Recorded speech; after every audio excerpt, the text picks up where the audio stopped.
Estimados participantes, saludos cordiales. Quien les habla, su facilitadora, la profa Leonora Medina, en la asignatura Auditoría Aplicada. Siguiendo con el ciclo de cápsulas informativas, a continuación les hablaremos de lo que es el proceso de cierre de auditoría de una entidad.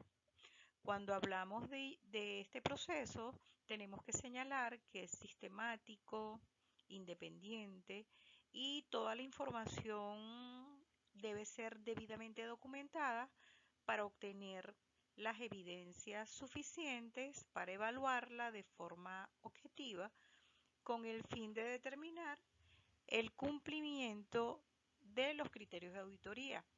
Para ello, debe tener congruencia y comparabilidad, lo que significa que dicho proceso interviene lo que es la comparación, por ejemplo, de los documentos probatorios en relación a lo que son los estados financieros, y debe tener relevancia y utilidad.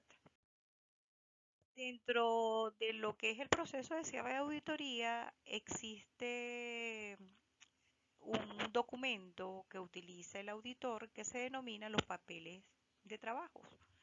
Los papeles de trabajo constituyen básicamente un medio de enlace entre lo que son los registros de contabilidad y los informes que proporciona el auditor, porque lógicamente el auditor, a través de lo que son las cédulas de auditoría, va a contrastar la información de los registros de contabilidad en relación a lo que son los estados financieros. En esa evaluación de esos estados financieros, a través de lo que son las cédulas de trabajo, deben ser desglosadas en su mínima unidad de análisis. Por eso se habla que utilizamos la cédula sumaria, la cédula analítica y la cédula subanalítica, donde el auditor va a aplicar una serie de herramientas para contrastar la información que se encuentran en los registros contables en relación a los estados financieros, y en ese caso permiten de alguna manera, tanto para el auditor como para la persona que esté revisando la información, dejar constancia de los procedimientos llevados a cabo para comprobar la información obtenida. Finalmente, permite conocer que se obtuvo la evidencia suficiente para brindar una base razonable para la conclusión en el informe de auditoría. Es importante señalar que esa evidencia trata básicamente de lo que es el respaldo a los hechos que usted como auditor está documentando, y de alguna manera justifica lo que es la observación que usted realizó y las conclusiones que se van a generar en base a esa información. Como ustedes observan en la lámina, ustedes tienen allí lo que es una cédula sumaria y lo que es una cédula analítica. Fíjense que en la cédula sumaria se establece lo que es el disponible, que cuando estamos hablando de disponibles estamos hablando del activo corriente, y posteriormente en esa cédula analítica se está desglosando solamente la parte que tiene que ver con el banco, estableciendo lo que son los ajustes y reclasificaciones de acuerdo a las evidencias que se suscitaron dentro de lo que es el proceso de auditoría.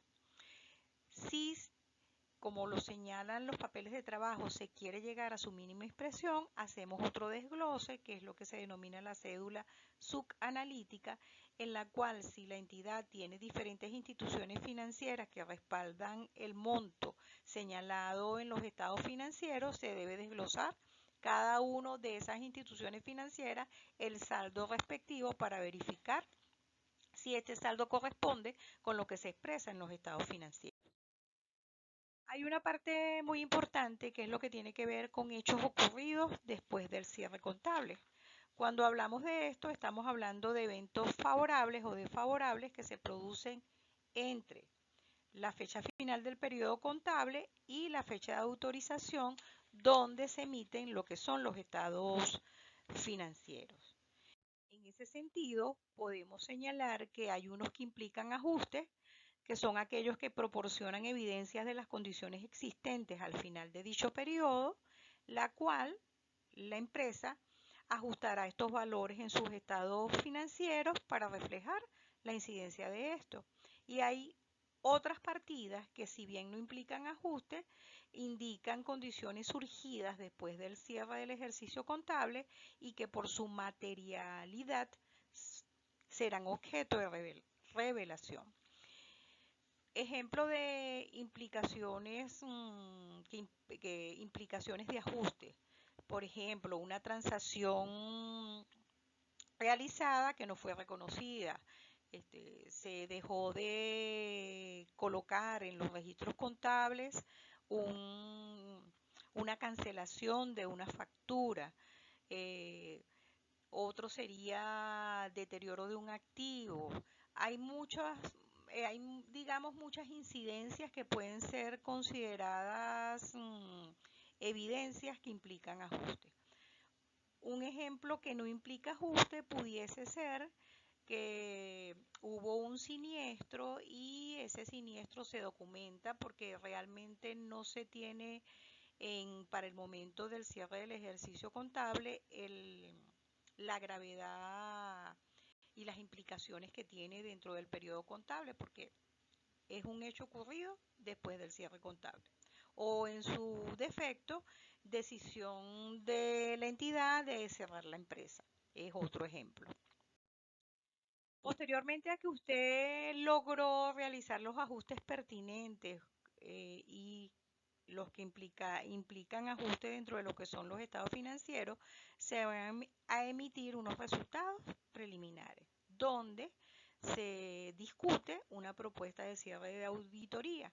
Esta se somete a consideración de la entidad y se establece un tiempo para solventar algunas orientaciones que da el auditor de acuerdo a los hallazgos y las evidencias que haya revisado dentro de lo que es el proceso de auditoría, para finalmente realizar lo que es el informe final, en donde este informe final, que es el dictamen del auditor, se entregará al cliente.